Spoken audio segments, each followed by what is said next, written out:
Hello friends, welcome to my channel budget சமையல். எல்லாரும் எப்படி இருக்கீங்க? இன்றைக்கி நம்மளோட சேனலில் ஒரு சூப்பரான டேஸ்ட்டில் ஹோட்டல் ஸ்டைலில் பூரிக்கிழங்கு மசாலா எப்படி செய்கிறதுன்னு சொல்லிட்டு பார்க்கலாம். அதுக்கு முன்னாடி என்னுடைய சேனலை சப்ஸ்கிரைப் பண்ணாதவங்க சப்ஸ்கிரைப் பண்ணிக்கோங்க.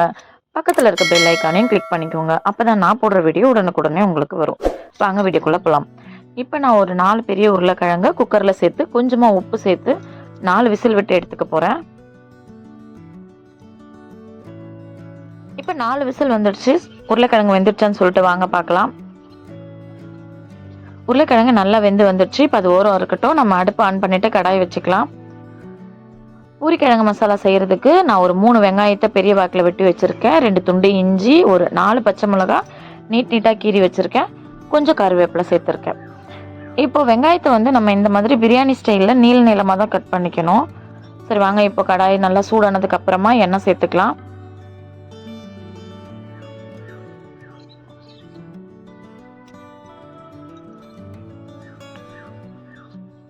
இப்போ நல்லா எண்ணெய் காஞ்சதுக்கு அப்புறமா 1 ஸ்பூன் அளவுக்கு கடுகு சேர்த்துக்கோங்க. கடுகு நல்லா இந்த மாதிரி கொஞ்சம் பொரிஞ்சு வரட்டும். இப்போ 1 ஸ்பூன் அளவுக்கு சோம்பு சேர்த்துக்கலாம். 1/4 ஸ்பூன் அளவுக்கு சீரகம் சேர்த்துக்கோங்க கூடயே. இது 3 நல்லா பொரிஞ்சு வரட்டும். இது நல்லா பொரிஞ்சு வந்ததுக்கு அப்புறமா இப்போ ரொம்ப முக்கியமான இன்க்ரீடியன்ஸ் என்ன அப்படின்னா, நம்ம கடலைப்பருப்பு கொஞ்சம் அதிகமாக சேர்த்துக்கணும்.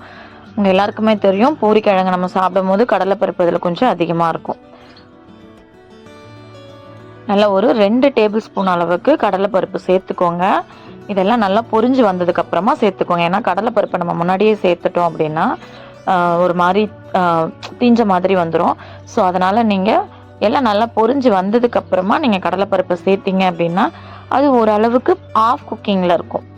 அப்போ நம்ம உருளைக்கிழங்கோடு சேர்த்து சாப்பிடும் போது பூரிக்கிழங்கு மசாலா கூட சூப்பராக இருக்கும் கடலைப்பருப்பு. இப்போ எல்லாம் நல்லா பொரிஞ்சிடுச்சு. நான் ஒரு 2 டேபிள் ஸ்பூன் அளவுக்கு கடலைப்பருப்பு சேர்த்துக்கிறேன்.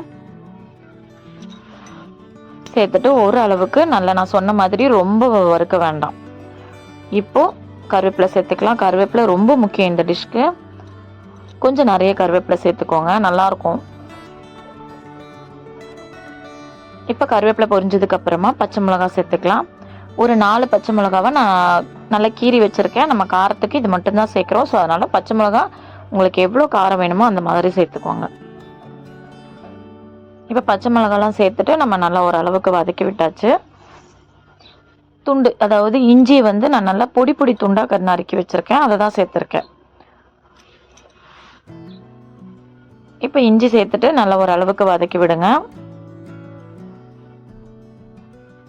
நான் சொன்னேன் இல்லையா, வெங்காயம் இந்த மாதிரி நீல வாக்கில் தான் கட் பண்ணிக்கணும். வெங்காயத்தை ரொம்ப வதக்கக்கூடாது. பூரிக்கிழங்கு மசாலாவுக்கு வெங்காயத்தை ரொம்ப வதக்கக்கூடாது.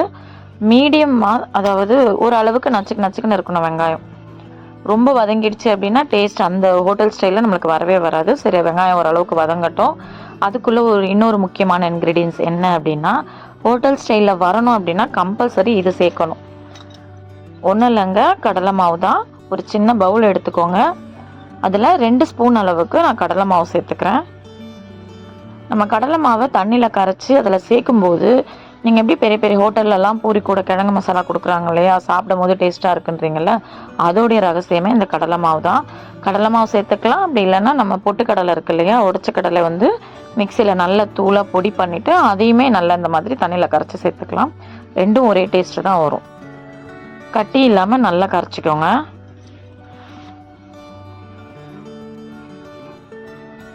ஓகே, அது ஒரு ஓரம் இருக்கட்டும். இப்போ வெங்காயம் ஓரளவுக்கு வதங்கியிருக்கு இல்லையா, ரொம்ப வதங்கக்கூடாது. அது கூட நல்லா 1 ஸ்பூன் அளவுக்கு மஞ்சத்தூள் சேர்த்துட்டு இந்த மாதிரி நல்லா ஒரு சேர பெரட்டி விடுங்க.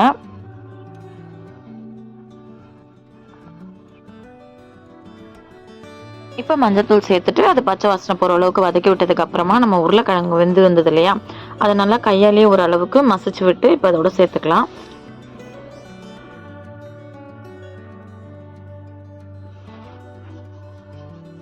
உருளைக்கிழங்கை சேர்த்துட்டு நல்லா கரண்டியாலேயே மசிச்சு விட்டு இந்த மாதிரி மசிச்சு விட்டுட்டு ஓரளவுக்கு வதக்கிக்கோங்க. இப்போ நம்ம தேவையான அளவுக்கு தண்ணி சேர்த்துக்கலாம். இப்போ கொஞ்சமாக தண்ணி சேர்த்துக்கோங்க. நம்ம கடலை மாவு கரைச்சி வச்சிருக்கோம் இல்லையா, அது சேர்த்ததுக்கு அப்புறமா நம்மளுக்கு எந்த அளவுக்கு கிரேவி வேணும் அப்படின்றத பார்த்துட்டு தண்ணி சேர்த்துக்கலாம். இப்போ நம்ம பூரிக்கிழங்கு மசாலாவுக்கு தேவையான அளவுக்கு உப்பு சேர்த்துக்கோங்க. உப்பு சேர்த்துட்டு ஓரளவுக்கு இந்த மாதிரி பெரட்டி விடுங்க. பெரட்டி விட்டு ஒரு சும்மா லைட்டாக ஒரு 2 கொதி வர அளவுக்கு விட்டால் போதும். தெரியுதா உங்களுக்கு? பபிள்ஸ்லாம் வருது. அந்த மாதிரி வரும்போது இப்போ நம்ம கரைச்சி வச்சிருக்க கடலை மாவை இதோட சேர்த்துக்கலாம். கட்டி இல்லாமல் கரைச்சி வச்சுக்கோங்க.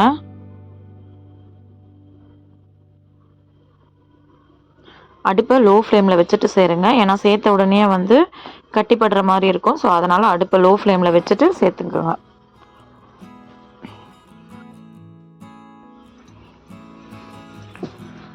இப்போ இதில் இன்னும் கொஞ்சமாக தண்ணி சேர்த்துக்கோங்க. தண்ணி சேர்த்துட்டு உங்களுக்கு எந்த மாதிரி கட்டியாக வேணுமா இல்லை கொஞ்சம் தண்ணியாக வேணுமான்ற அளவுக்கு நீங்கள் பார்த்துட்டு தண்ணி சேர்த்துக்கோங்க.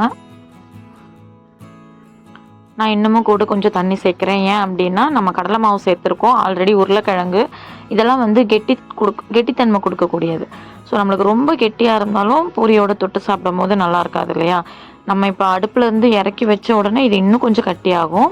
ஸோ அதனால் கொஞ்சம் தண்ணியாகவே இருக்கட்டும்.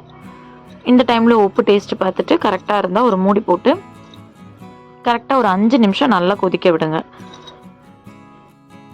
இப்போ 5 நிமிஷம் ஆயிடுச்சு. நம்ம ஓப்பன் பண்ணி பார்க்கலாம். பார்த்தீங்களா, சும்மா சூப்பரான ஹோட்டல் ஸ்டைலில் ருசியான பூரிக்கிழங்கு மசாலா ரெடி ஆகிடுச்சு. நான் சொன்னேன் இல்லையா, தண்ணி எவ்வளோ சேர்த்தாலும் கிரேவி கட்டி ஆகிடும் அப்படின்ட்டு. இப்போ இதுக்கு மேலே நம்ம ஒரு கைப்பிடி அளவுக்கு கொத்தமல்லி எல்லாம் தூவி அடுப்பை ஆஃப் பண்ணிடலாம். நான் சொல்கிற இதே மெத்தடில் செய்து பார்த்துட்டு எப்படி இருக்குன்னு சொல்லிட்டு எனக்கு கமெண்ட் பண்ணுங்கள். சேனலை மறக்காமல் சப்ஸ்கிரைப் பண்ணுங்கள். தேங்க்ஸ்.